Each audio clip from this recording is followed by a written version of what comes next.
آج ہم ایک بہت ہی دلچسپ اور اہم موضوع پر بات کریں گے۔ چینی خواب یا جسے چائنا ڈریم کہا جاتا ہے۔ ہمارے پاس جو معلومات ہیں ان کی روشنی میں ہم خاص طور پر ایک کتاب پر زیادہ توجہ دیں گے۔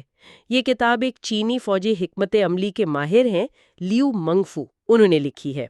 اور یہ کتاب چین کے جو عالمی عزائم ہیں اور خاص طور پر امریکہ کے ساتھ اس کے تعلقات پر ایک بہت واضح ایک خاص زاویہ پیش کرتی ہے۔ تو آج ہماری کوشش یہ ہوگی کہ لیو منگفو کی کتاب میں جو چینی خواب کی ایک خاص تشریح بیان کی گئی ہے نا، اسے ذرا گہرائی میں سمجھیں اور دیکھیں کہ مصنف کے مطابق اس کے مضمرات کیا ہو سکتے ہیں۔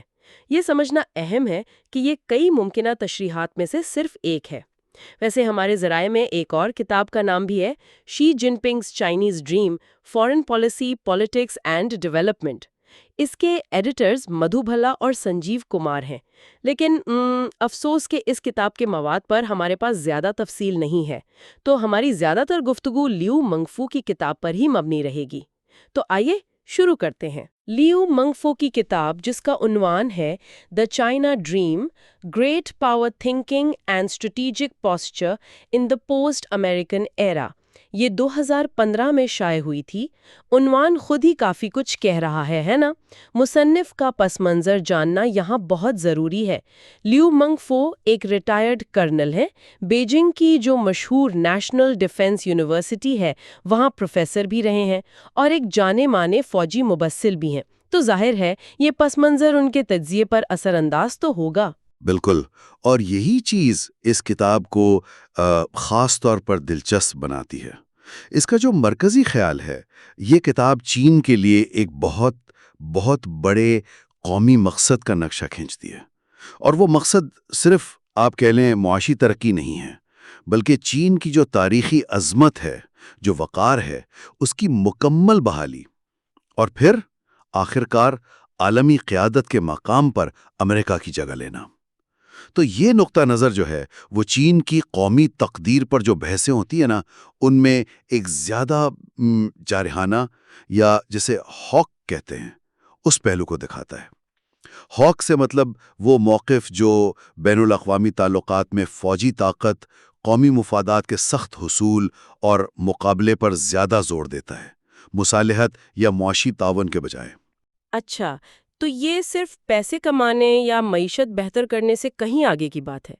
یہ تو قومی وقار اور عالمی سٹیٹس کی بحالی کا ایک بہت بڑا منصوبہ لگتا ہے۔ اسی حوالے سے کتاب میں ایک بہت ہی طاقتور استعمال ہوئی ہے، صدی کی جنگ یا ڈیول آف دا سینچری۔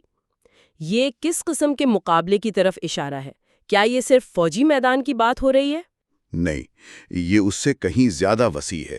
کتاب کی تفصیلات دیکھیں تو یہ جو صدی کا مقابلہ ہے نا، یہ کئی محاذوں پر ہے۔ اس میں معاشی غلبہ شامل ہے، یعنی دنیا کی سب سے بڑی اور سب سے جدید معیشت بننا۔ پھر فوجی برتری ہے، مطلب ایسی عسکری قوت بنانا جو کسی بھی چیلنج سے نمٹ سکے اور عالمی طاقت کا توازن ہی بدل دے۔ اور تیسرا اہم پہلو وہ ہے ثقافتی اثر و رسوخ، یعنی چینی اقدار، ان کا نظام، ان کی ثقافت، اسے عالمی سطح پر اتنا پرکشش بنانا کہ لوگ اسے اپنائیں۔ یہ جو سخت زبان استعمال کی گئی ہے نا، جنگ یا مقابلہ، یہ خود بتاتی ہے کہ یہ نظریہ کتنا شدید ہے۔ یہ ایک ایسی دوڑ کی تصویر ہے جس میں یوں سمجھیں سمجھوتے کی گنجائش کم ہے، اور ایک فاتح اور ایک مغلوب کا تعین ہونا ہے۔ واقعی یہ تو ایک بہت جامع اور بڑا دعویٰ ہے۔ اب اگر ہم خاص طور پر امریکہ چین تعلقات کی بات کریں تو یہ کتاب ان تعلقات کو کیسے دیکھتی ہے؟ کیا اس نظریے کے مطابق ان دونوں ملکوں کے بیچ کسی قسم کے تعاون یا امن سے ساتھ رہنے کی کوئی امید ہے؟ دیکھیں، کتاب کا موقف اس معاملے میں بہت صاف ہے، اور شاید کچھ لوگوں کے لیے متنازع بھی۔ اس کتاب کے مطابق امریکہ اور چین کے تعلقات کی بنیاد میں ہی ایک موروثی تصادم یا فطری تضاد ہے، جسے انگریزی میں انہرنٹ کانفلکٹ کہتے ہیں۔ اگر ہم اسے بڑے نظریات سے جوڑیں نا، تو یہ سیڈائیڈیز ٹریپ والی بات لگتی ہے، یعنی ایک ابھرتی ہوئی طاقت جیسے چین اور ایک پہلے سے موجود طاقت جیسے امریکہ، ان کے درمیان ٹکراؤ کا امکان بہت زیادہ ہوتا ہے، کچھ کہتے ہیں ناگزیر بھی۔ کتاب یہ دلیل دیتی ہے کہ 21ویں صدی کے جیو پولیٹیکل حالات کو اگر ٹھیک سے سمجھنا ہے تو اس بنیادی تضاد کو ماننا اور سمجھنا بہت بہت ضروری ہے۔ کتاب کہتی ہے کہ امریکہ اپنی عالمی لیڈرشپ آسانی سے نہیں چھوڑے گا اور چین اپنے قومی مقاصد سے پیچھے نہیں ہٹے گا، تو اس سے مقابلہ اور تصادم وہ تقریباً لازمی ہو جاتا ہے۔ یہ موروثی تصادم کا نظریہ، یہ تو بین الاقوامی تعلقات کی پرانی بحثوں جیسا لگتا ہے، لیکن لیو منگ فو اسے 21ویں صدی میں خاص طور پر چین اور امریکہ پر کیسے لاگو کرتے ہیں؟ کیا کچھ خاص بات ہے؟ جی، وہ اسے صرف ایک تھیوری کے طور پر نہیں دیکھتے، بلکہ وہ اسے چین اور امریکہ کی جو موجودہ صورتحال ہے، جو ان کے عزائم ہیں، اس کی روشنی میں ایک عملی حقیقت کے طور پر پیش کرتے ہیں۔ ان کے مطابق یہ ٹکراؤ صرف طاقت کے توازن کا نہیں ہے، یہ اقدار کا بھی ہے، سیاسی نظاموں کا ہے اور دنیا کے مستقبل کے نظام کے ویژن کا بھی ہے۔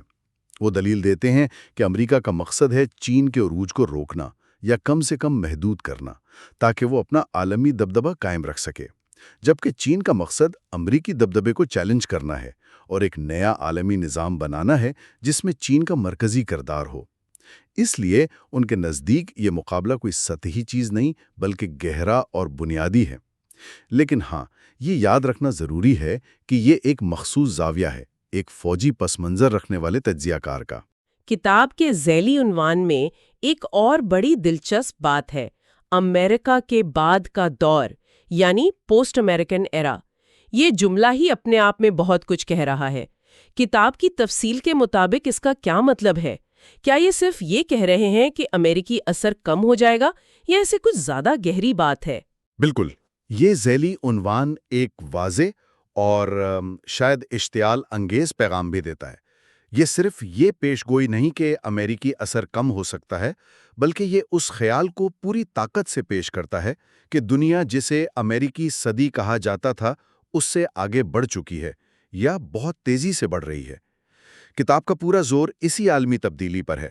لیو منگ فو کے مطابق یہ امریکہ کے بعد کا دور ناگزیر ہے اور چین اس نئے دور میں مرکزی عالمی طاقت بننے کے لیے تیار ہے۔ اس کا مطلب صرف یہ نہیں کہ امریکہ کمزور ہو جائے گا، بلکہ یہ کہ عالمی طاقت کا مرکز، معاشی سرگرمیوں کا مرکز اور بین الاقوامی نظام کے اصول بنانے کی صلاحیت وہ آہستہ آہستہ مغرب سے مشرق، خاص طور پر چین، منتقل ہو جائے گی۔ یہ ایک ایسے مستقبل کا نقشہ ہے جہاں چین نہ صرف اپنی کھوئی ہوئی عظمت بحال کرے گا، بلکہ عالمی نظام میں امریکہ کی جگہ لے کر ایک نیا باب شروع کرے گا۔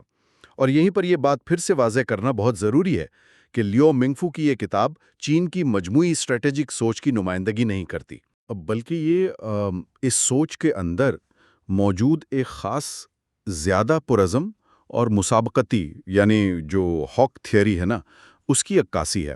جیسا ہم نے شروع میں ذکر کیا تھا، دوسری کتب بھی ہیں جیسے شی جن پنگز چائنیز ڈریم۔ ہو سکتا ہے وہ چینی خواب کی مختلف تشریحات پیش کرتی ہوں، شاید زیادہ کثیر الجہتی یا زیادہ معتدل، جن میں شاید عالمی تعاون، مشترکہ ترقی یا داخلی اصلاحات پر زیادہ زور ہو۔ لیکن لیو منگ فو کا نقطہ نظر ظاہر ہے، ان کے فوجی پس منظر کی وجہ سے وہ واضح طور پر عظیم طاقتوں کے مقابلے اور اسٹریٹجک پوزیشننگ پر مرکوز ہے۔ اور 2015 میں جب یہ کتاب آئی تھی تو یہ بات اس لیے بھی اہم تھی کیونکہ یہ عوامی سطح پر جو چینی قیادت کے بیانات آتے تھے، جو نسبتاً محتاط ہوتے تھے، ان سے ہٹ کر ایک زیادہ کھلی فوجی اور مسابقتی سوچ کو ظاہر کرتی تھی۔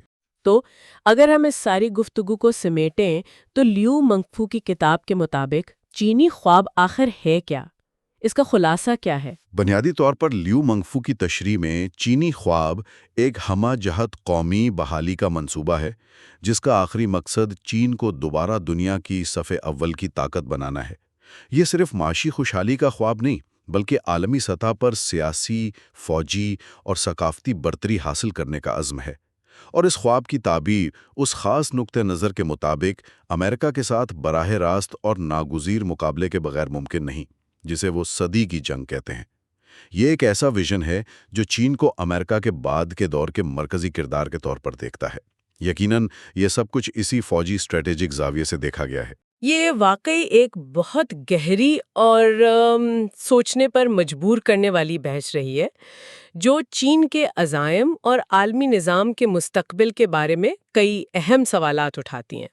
چلیں اپنی گفتگو کے آخر میں سننے والوں کے لیے ایک نکتہ چھوڑتے ہیں غور و فکر کے لیے، جو ہماری آج کی بات چیت سے ہی نکلا ہے۔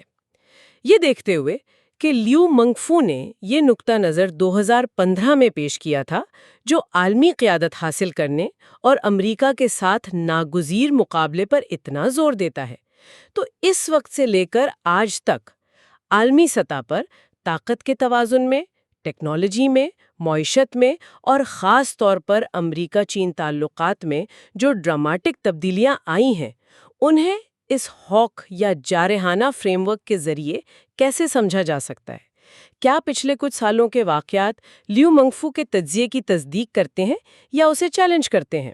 اور دوسرا سوال جو ذہن میں آتا ہے وہ یہ ہے کہ چونکہ یہ کتاب چینی خواب کے ایک خاص مسابقتی پہلو کو زیادہ دکھاتی ہے، تو کیا اس خواب کی دوسری تشریحات بھی موجود ہیں یا وقت کے ساتھ ابھر رہی ہیں؟ کا چیلنجز ہیں جیسے ماحولیاتی تبدیلی وغیرہ، ان سے نپٹنے پر زیادہ توجہ دی گئی ہو؟ یہ وہ سوالات ہیں جن پر یقیناً مزید سوچا جا سکتا ہے۔